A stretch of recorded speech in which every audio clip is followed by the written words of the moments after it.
Well, Hartford, our Connecticut, today is October the 29th, and this is what the fuck is going on.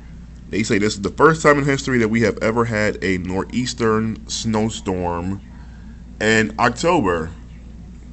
Shit is real. Shit is crazy. I'm actually at work right now in my hotel room up on the 17th floor, and this is the view that I have from my window. This is what's going on outside. I actually love it. A lot of people don't. It's nothing right now, but just to see it, it's kind of crazy. Just trying to give you different views of what the fuck I see from my window.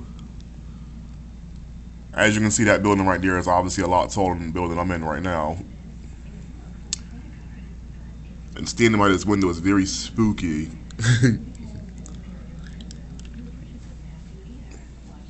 Yeah, this is my room. Yeah, I'm chilling. I'm lamping. I got my food.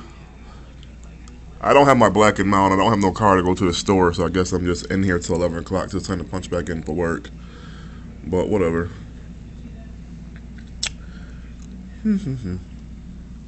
Until later, I'll talk to you guys. Bye.